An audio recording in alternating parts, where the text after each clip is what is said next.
This team's going to be the death of me. The absolute worst case scenario for the Seattle Mariners happened in Arlington, Texas, going into this big series versus the Rangers. But the Mariners are still not out of this race, and there's one thing keeping them alive.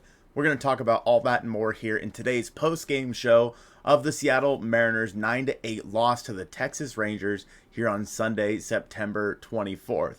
This was a fun game. It was a fun game to watch, but also just so disheartening to get swept by the Rangers down in Texas. The Mariners offense put up a very good fight. They did what they should have been doing all series long and got into that bullpen early. Obviously, Bryan Woo pitched really poorly today. The Rangers hit 6 home runs. I mean, this game is, of the three, probably the one I'm the least upset with, because you plain and simple got beat by the other team. The other games that, the Mariners lost in this series, they probably, at least yesterday's game, they should have won. But game 3, I mean, you just flat out got beat. The Rangers showed exactly why they're such a good offensive team. Again, the division, it's slipping away for the Seattle Mariners, but there's still a lot to talk about with them for the wild card race. Let's go into today's stats and today's lines for the pitchers, and then we'll talk about what the rest of the year looks like for the Seattle Mariners. The Rangers started the game with a home run from Marcus Semien on the third pitch of the game from Bryan Woo. Woo, again, looked pretty bad. And again, the Rangers hit 6 home runs from Semien, Seager, Garcia, etc. For the Mariners, like I said, the offense honestly looked pretty good today. Only a few guys without hits, including Josh Rojas. Dylan Moore pinch hit and got no hits. Dominic Canzone almost had a game-tying hit in the 9th inning. Mike Ford no hits today as well. But J.P. Crawford was 2 for 5. Julio 2 for 4. We saw Teoscar Hernandez with a big home run out to left field. Of course, Jared Kelenic just continues to put up the absolute best at-bats on this team. He needs to be in the lineup every single day. Also 2 hits for Eugenio Suarez. 2 for Ty France, including a double. Really, it was the pitching staff that let the Mariners down. Bryan Woo threw 3 1/3. Gave up 5 hits, 6 runs, 2 walks, and 6 strikeouts. Edward Bizardo also gave up a home run as well. Gabe Spire gave up 1 run, but Andres Munoz and Justin Topa looked pretty good out there. Looking at the Rangers line, we had Nathan Eovaldi give up 6 hits, 5 runs, 2 walks, and 6 strikeouts. Martin Perez also gave up 2 runs, and Chris Stratton gave up a run in 0 innings pitched. He did not record an out. But from there, Jonathan Hernandez, Brock Burke, and Jose Leclerc, they pitched well. Leclerc looked really good in that 9th inning, the best that we have seen him. Gino, of course, did have a big double to get him to second base, and like I said, Dominic Canzone almost came through with a single to right field that was stopped on the baseline by Nathaniel Lowe. Just a really good play by him to end the game. All this culminates into a 3-game lead for the Rangers over the Seattle Mariners in the division, with 7 games left to play. It's not impossible, and again, the Mariners still do have 4 games left against the Texas Rangers.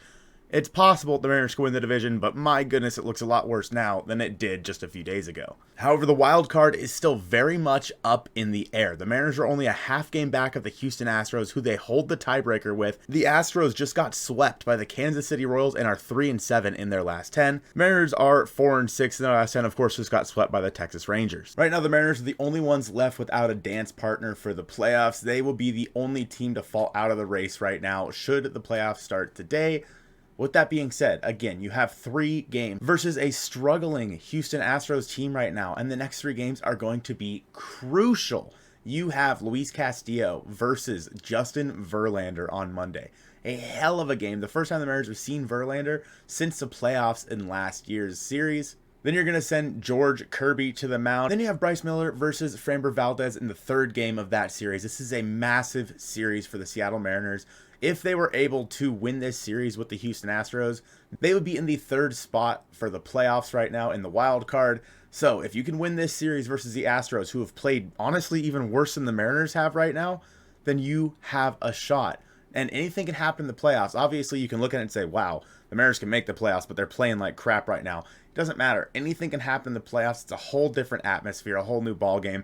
Although you could also argue that right now, these games are basically playoff games for the Mariners. Again, Bryan Woo just simply didn't have it. He looked good from innings like 2 through 3. So like 2 innings. he looked fine. But from there on forward, the Rangers offense showed why they are the carrying force of this team right now. And they really are. The Rangers have been so streaky, but their offense is the thing that carries them. Without a good offense, that team would be in the dumps. Obviously, Evan Carter has come up and been a big stabilizing force for them, and he was a thorn in the Mariners' side this whole series. The rookie wearing number 32 hit a 2-run home run to again extend the lead for the Rangers, but the Mariners almost came back. Shoulda, coulda, woulda. Fact of the matter is, you got swept by the Rangers. You need to now go in against these Astros and play very, very well. Obviously, ideally, you would sweep them, and if you did, we will see what the Angels can do to the Texas Rangers. I mean, where are the Angels at right now?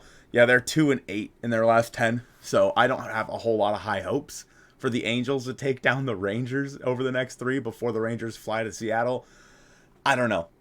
I don't know what to think of this right now, because yes, the Mariners, the only reason they still have a chance is because the Astros have played so poorly.